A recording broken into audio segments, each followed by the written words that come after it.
My name is Mitchell, I'm 42 years old, and I live in Harrisburg, Pennsylvania. What I'm about to share happened almost 20 years ago, but I still can't forget it. I've always loved nature and wildlife, and back then, my dad and I used to take spring trips to camp and observe animals. In April 2005, we decided to spend a weekend in Allegheny National Forest. It was me, my dad, my mom, and my younger sister, Claire. It was supposed to be a peaceful trip, but something strange happened. Something I've never been able to explain. At the time, my dad had bought a set of motion-activated trail cameras that automatically recorded anything moving in the area. The idea was to capture images of deer, raccoons, or maybe even a black bear. We spent the afternoon exploring the forest and setting up the cameras in strategic spots, one near the creek, another by an animal trail, and the last one in a clearing where we had found fresh tracks. After that, we went back to camp, made a simple dinner, and went to sleep early. It was a cold but pleasant night. The silence of the forest was broken only by the sounds of insects and the occasional snap of a branch in the distance, probably caused by an animal. I slept well, but I remember waking up in the middle of the night with a strange feeling. I didn't hear anything specific, but I had a chill, an uneasiness I couldn't explain. I lay there in my sleeping bag, listening to my sister's soft breathing and the faint crackling of the nearly burned-out fire. I thought about stepping outside, but something stopped me. A feeling that if I looked out, I would see something I wasn't supposed to. The next morning, my dad collected the memory cards from the cameras and brought them back for us to check on his laptop. We were excited to see what we had captured. The first images were exactly what we expected: deer walking through the forest, a raccoon sniffing at the camera, even a lone wolf passing by the trail. But then the images started to get strange. On the camera in the clearing, we saw a deer standing still, looking directly at the lens. It was a normal image until we noticed something next to it. A whitish, translucent figure, vaguely human-shaped, was standing right beside the animal. It looked elongated, with a blurred face and unnaturally thin arms. None of us said anything for a few seconds, just staring at the screen. My dad zoomed in on the image, but that only made things worse. The thing seemed to be leaning forward, almost as if whispering something into the deer's ear. My heart started beating faster, and my mom suggested it could be a reflection or a trick of the light. But then we saw the next image. The deer had turned slightly, as if it had heard something, and now the figure was facing the camera. Its face was wrong. No eyes, no mouth, just a smooth, pale surface. The worst part was that, despite the lack of facial features, it looked like it was screaming. My dad clicked through more images, and we saw more of these figures. Some appeared hidden among the trees, others hovering near animals. None of them seemed to move in a natural way. They were like misty smudges, but with strangely defined outlines. What really sent me into a panic was the last sequence of images. First, the empty clearing. Then, the same translucent figure in the background. In the next image, it was closer. In the following one, even closer. The last photo had been taken just seconds apart from the others, and now the figure was right in front of the camera, so close it looked like it was going to pass through the lens. My mom went pale and shut the laptop. My sister started crying, not fully understanding but sensing the fear in the room. My dad tried to calm everyone down, saying it must be some kind of camera glitch or interference, but even he didn't seem to believe it. We decided to pack up and leave immediately. While we were gathering our things, I felt that same strange sensation from the night before, like we were being watched, like something was surrounding us, hidden among the trees, waiting to see what we would do. The hike back to the car was silent. We walked quickly, not talking much. When we finally reached the car and started driving home, I felt relief, but also an uneasiness I couldn't explain. Back home, we tried reviewing the images again, but some of them were corrupted. The most disturbing ones wouldn't open anymore. My dad even took the memory cards to a friend who knew a lot about tech, but he said the files seemed to have been randomly erased, like something had interfered with them. In the days that followed, I couldn't stop thinking about what we had seen. I did some research on the forest, trying to find similar reports. I found a few old stories about strange apparitions in the area, but nothing specific. Some hunters mentioned seeing shadows among the trees, and there was even a local legend about spectral figures appearing next to animals, but nothing that truly explained what our cameras had captured. My dad kept going on camping trips, but always avoided that area. My mom never wanted to talk about it again, and my sister, who was young at the time, barely remembers any of it. But I remember. And to this day, whenever I see trail cameras or nighttime photos of the forest, I get a chill down my spine. We never found out what those figures were. I don't know if they were spirits, some kind of forest anomaly, or if our cameras captured something we were never meant to see. All I know is that since that day I avoid staring at forest photos for too long, because I'm afraid I might see something again. If anyone has ever seen anything like this, please let me know, because to this day I still don't know what we saw in that clearing. My name is Silas. I'm 32 years old, and I live in San Antonio, Texas. But what I'm about to tell you happened a long time ago, when I was 16 and lived in a smaller town called Lufkin. To this day, I can't fully explain what happened that night, but I know it wasn't normal. I was never one to believe in supernatural stuff, but after that, I never touched a Ouija board again. I never wanted anything to do with that kind of thing. And whenever I think about that night, I keep wondering, if we had stopped earlier, if we hadn't pushed it, would things have turned out differently? It was spring, and like any teenager in a small town, we were always looking for something to do. Lufkin wasn't exactly a lively place, so our options were pretty limited, playing video games at someone's house, sneaking drinks in Trevor's backyard, or exploring abandoned places around town. This time, we decided to spend the night in an old barn near his house. We had a stash of cheap beer, some snacks, and were ready to stay up all night telling stories and laughing at the dumb stuff we always said. But then Trevor showed up with a surprise. A Ouija board. He said he found it in his grandma's basement, and it looked old as hell, like nobody had used it in decades. The wood was worn, and the letters were nearly faded. Emily was the first to say it was a terrible idea, but Trevor just laughed and said it was just a game. And deep down, that's what we all thought. We had seen it in movies, read stories on the internet, but we never truly believed in it. Still, when we turned off the flashlights and lit the candles, the atmosphere changed.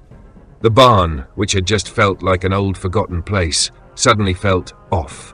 The air felt heavier, and I got this weird uneasy feeling, but I didn't want to show it. We sat in a circle and placed our fingers on the wooden piece. Trevor was the first to speak. "Is anyone there?" Nothing happened. We waited a few seconds and tried again. "If someone is here, give us a sign." Still nothing. We started laughing, thinking it was a waste of time.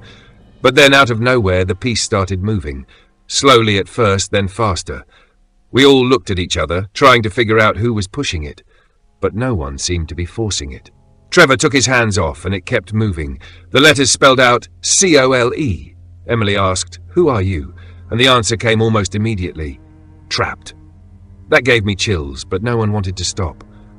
Trevor, more excited than the rest of us, asked, "Trapped where?"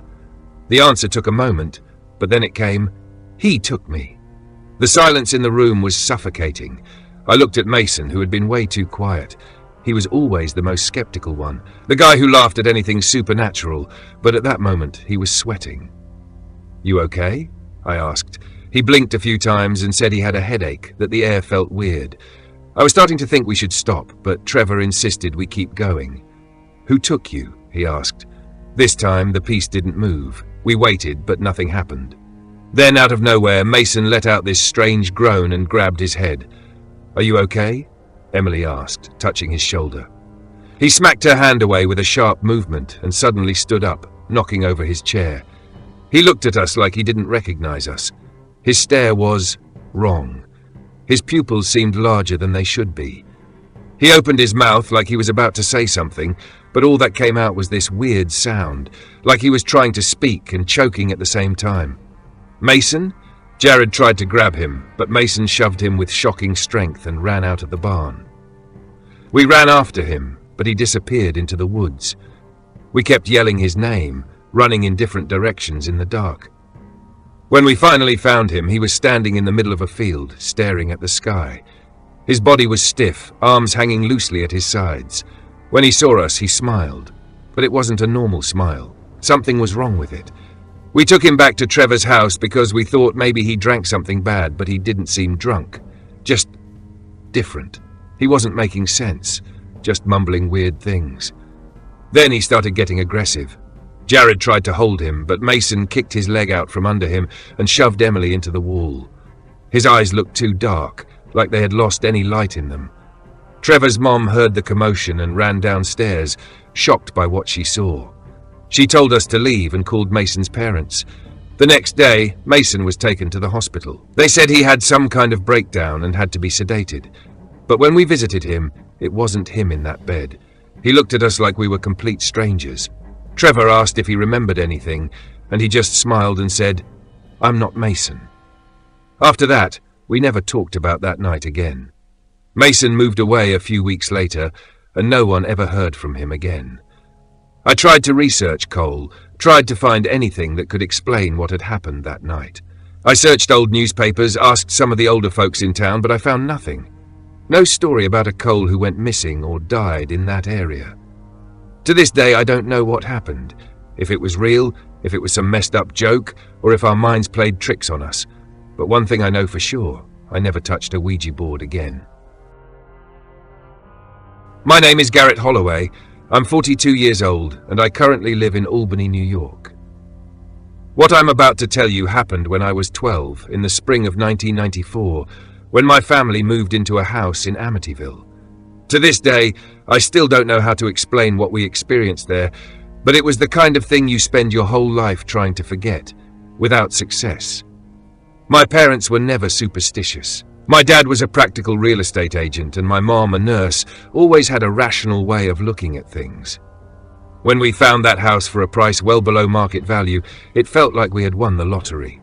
3 floors, a huge backyard, a quiet neighborhood. It seemed perfect. The previous owner mentioned that the house had a history, but my parents didn't care. Superstition sells cheap, my dad said. To them it was all just exaggeration. Moving in was easy, but from day one, there was something off about that house. I can't really explain it, but the place felt heavy, like the air was thicker. It had that old wood smell, mixed with something that reminded me of damp earth. I tried to ignore it, but even before things got really bad, something inside me told me that house didn't want us there. On the first night, something weird happened. I was almost asleep when I heard a whisper.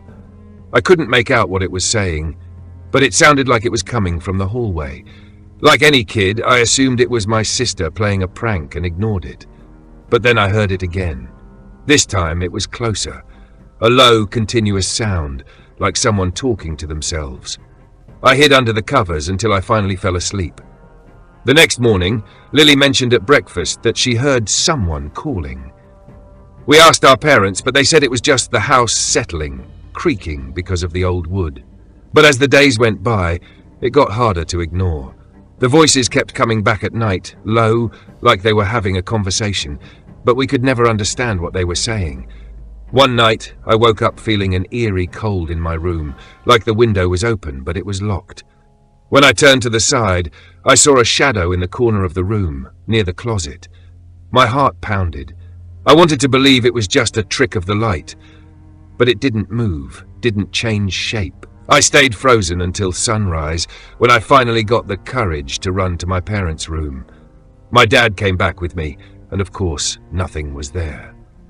Things got worse when my mom started noticing changes around the house. The kitchen radio would turn on by itself, always on the same station, playing old songs no one in the house listened to. The downstairs doors were found open in the morning, even though they were locked at night. The worst part was the attic, a space we avoided because it was always freezing, even on warm days. One night, Lily showed up at my door, crying. She said someone was in her room. I went with her, trying to act brave, but the moment I stepped inside, I felt a strange weight in the air. The room had a metallic smell, and for a split second I swear I saw a figure in the dresser mirror. We ran back to our parents' room and slept there. The next morning, my dad, annoyed with all this hysteria, decided to check the attic. He climbed up with a flashlight while Lily and I waited at the bottom of the stairs. A few minutes later, we heard a loud crash and a curse. He came down, pale, holding a baby's toy. We didn't have a baby in the house. That was the last straw for my mom. That same day, she picked up the phone and started looking for another house.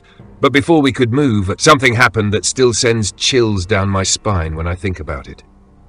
It was late at night, and I woke up to a loud noise from downstairs. Something had fallen. My first thought was that my dad had gotten up for a drink of water and knocked something over. But then I heard footsteps coming up the stairs. The sound was odd, uneven, like someone was limping. My room was at the end of the hallway, and I could hear it stop right outside my door. I held my breath. The doorknob turned. I was so terrified I couldn't even scream. The room was dark, but I could see the doorknob twisting slowly, like someone on the other side was testing if it was locked. It wasn't. In a panic, I jumped out of bed and ran to the door, grabbing it with all my strength. Whatever was on the other side pulled back, hard. I felt my feet lift off the floor for a second. Then suddenly it stopped. I stood there shaking, too afraid to open the door. After a while, I heard Mom calling me. When I finally came out, my whole family was awake because everyone had heard the noise. My dad tried to stay calm, but that same day he started packing our things. 2 weeks later we had moved out. We never set foot in that house again. I know it sounds crazy. Maybe it was just our imagination. Maybe we were influenced by the stories about that place. But when I think about the voices, the shadow in the corner, the thing on the other side of the door, I don't know. It all felt too real to be just in my head. To this day, if I hear a door creak in the middle of the night, my heart races. My name is Everett Conroy. I'm 42 years old, and I live in Savannah, Georgia. I'm going to tell you something that happened to me and my family a few years ago, something we still can't explain. I was never really into ghost stories, but after what we went through, I can't ignore that there are things that just don't make sense. In 2016, my wife Lauren and I bought an old house in Savannah's historic district. It was a 2-story Victorian mansion, built in the late 19th century, with a huge porch and tall windows. We had always dreamed of living in a place with history, and Savannah is full of it. The house was priced below market value, which we found odd, but we assumed it was because of its age. Some people mentioned that it had a reputation for being haunted. I laughed when I heard that because I always thought those things were just superstition. For the first few months, everything was fine. We did some minor renovations and got used to the creaking floors and the wind whistling through the old windows. But when spring arrived, things changed. It started with small details. Doors we had closed were found open, lights flickered randomly, and there was this unsettling feeling of being watched. I always tried to rationalize it, thinking it was just our imagination or normal electrical issues in an old house. Then came the noises. In the middle of the night, we would hear heavy footsteps in the upstairs hallway, as if someone was pacing back and forth. The first time I heard it, I thought it was my daughter Grace, who was 10 at the time. I got up to check if she was awake, but when I reached the hallway, it was empty. I opened her bedroom door and found her fast asleep. Lauren was asleep too, so there was no one else it could have been. I closed the door and went back to bed, but the sound stayed with me. Things got worse when we started hearing voices. They were never clear, always muffled, as if 2 people were arguing in a distant room. It was impossible to make out what they were saying, but the tone was aggressive, like a heated fight.